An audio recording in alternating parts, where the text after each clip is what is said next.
My name's Lisa Pavelka, and I'm going to take you into the world of sassy spirals. Welcome to the Fire Mountain Gems and Beads Jewelry Making Studio. One of the favorite ways I have of working with metal involves working with wire. So I work with different gauges of wire, and gauges refer to the size, diameter of the wire, but most of my spirals, usually somewhere in the ballpark of 22 gauge, which is a medium thickness. Probably most of my spirals are 20 gauge, but if I want something a little bit more bold and in your face, I'll work with 18 gauge. You can certainly go to larger or smaller gauges for different effects, but I want to show you several different techniques for embellishing your work or making the spiral itself the focal element of your creation. I'm working here with copper wire, and there are a lot of wonderful wires for you to choose from Fire Mountain Gems and Beads, but today we'll just keep it simple with copper wire. This is 20 gauge, and when it comes off the spool, it's usually curled, of course, because it's been wrapped around the spool, but it's usually not too kinky. But if it is, you can use your nylon jaw pliers, either a firm grip with your hand or holding it with maybe your chain nose pliers. You would just stroke, nice steady strokes down the wire, and that should straighten it. Another one of my favorite tools was developed by Wyatt White, who appears here on the Fire Mountain Gems and Beads Jewelry Making Studio channel, and he's invented this really cool item that will also do the same thing as your nylon jaw pliers. But if you do this too much, your wire will get firmer and harder because you're work hardening it. That can sometimes be helpful in maintaining the shape as you form your spirals, but we don't want it too hard so that we can get those spirals done. Now, some of you may be already doing spirals in your work, so we're just going to start with a simple one, just on the assumption that you haven't made them before. Now, I'm using these lovely Weber's round nose pliers. There are some pliers that have even finer tips, so you can get those if you want to make a smaller hole. But generally, you'll see holes in the center of your spirals. I'm also going to show you how to do them without holes. One thing I just noticed when I looked down at my wire is that when I cut it, I'm using flush cut pliers. That means it's going to cut a straight edge on one side on the inside, and then the inside's going to cut a V. So you want a straight edge on both ends. So I cut my wire leaving the V here on one end, so I'm just going to nip off a little bit. Don't want to get my fingers into the blades, but just to control the wire so it doesn't go flying. And now I've got a nice, clean, straight edge to start my spiral with. So I'm just going to go right to the very tip because I want a very subtle hole. And I'm just going to start spiraling around. And we're going to go towards this angle because it's hard to hold it up as I spiral at this point. And sometimes I can start spiraling it maybe another half a turn or so. But you're going to find that if you keep trying to twist it around a round nose plier, you're going to have trouble keeping those lines, those rotations parallel. So from that point, I'm going to go, and you can take chain nose pliers, but I actually prefer to use my nylon jaw pliers. And I don't want to crimp or mar the wire, flatten it, or put lines in it. If you work towards the back end of the plier jaw, you're going to get a lot more force and leverage. So I just gradually, now I think you can see it from the overhead angle here, rotate around, but I don't try to wrap too much around at a time because I want to keep these rotations nice and parallel. Well, now it's up to you to decide how many rotations do I want. That will all depend on what you're using it for, and of course the gauge of wire that you're using. But here's a little trick. A lot of people, when they make their spirals, when they want to stop, and usually I like to stop and bend my wire for however I'm using it, right across from where the wire started in the circle. But a lot of people will take it and bend it from there. The thing is, you're not going to get a nice, clean 90-degree edge. So I'm going to take it around another half of a rotation, but before I get there, either with your thumbnail or your chain nose or flat nose pliers, put the bend where you want it. You can make it a lot crisper and sharper and cleaner if you do it just before you get to where you want to finish making your spiral. And you're going to have a better looking conclusion to your spiral.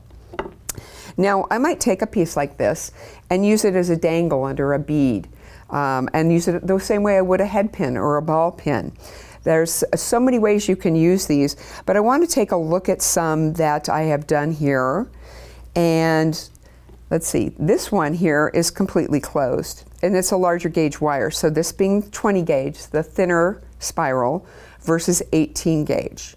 And the bigger ones are ones I like to use, the bigger the diameter, which means a smaller gauge of wire, because those are ones where I like to put some texture and hammering into them, but we can come back to that in just a little bit. Next, I'd like to show you how you can make your spirals so you have a completely closed spiral. It's a little tougher to do with a thicker wire or the lower gauge wire, but it's still doable. We're going to take a piece of 20 gauge wire, and I'm pretty generous. I'll take either flat nose or chain nose, either one will do, and I'm going to take and bend a nice length of it, okay? If it's too short, you're going to find it hard to do this next step. I want to crimp this in on itself. Now, sometimes it wants to fold over itself, almost like it's crossing, but I want to crimp that down. So can you see that? It's touching itself.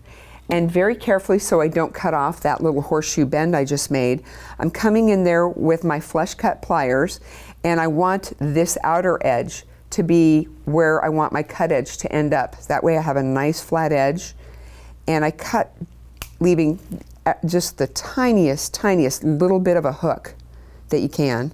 So think of it as a very miniature shepherd's crook. But even a shepherd's crook doesn't come in and touch itself. So this little hook is touching itself, and this can be where it's tricky. The nylon jaw pliers probably won't have enough force that you can start rotating it. You're going to get a little bit more torque and force using any flat nose or chain nose pliers. But again, just like with the nylon jaw pliers, it's going to work better if you work towards the inside of the flat pliers you're using. You're going to get a little bit more force. And this is probably going to give you a little bit of flattening, which is okay. Once the spirals get a little bit bigger, you can make sure that you're not flattening the wire, and people oftentimes don't notice that the center is more flat. I can also ease up on the pressure it takes to hold it steady, and that helps keep the wire more rounded. But you can also get kind of a hammered effect by squeezing as you go. So I'm going to do that, and again, you'll get more force towards the handle of the plier than you do from the tip. So I'm squeezing as I go, not too much, and let's make a nice size spiral. And just do this gradually, because if you do it too quickly, a lot of times you'll see that you left a gap, and then you've got to kind of undo the wire and fiddle with it and try to train it to follow that curve. Wire does have a bit of a memory. It likes to go where it's been bent before. And these don't take terribly long to make, but I'm going to pull this back, and I'm just going to adjust for that edge, and maybe just one or two more rotations. And again, I'm going to bend it right where I want this to stop. So it's kind of good to think about that ahead of time. You don't have to do it, but I find you'll get just a nice sharper effect. So that's a real fun way to make a closed spiral. Another thing I like to do with it is to flatten it. And there's a couple of things you can do when you flatten it, but I'm going to go ahead and just hit this a couple times with the flat end of my chasing hammer. Working on a bench block.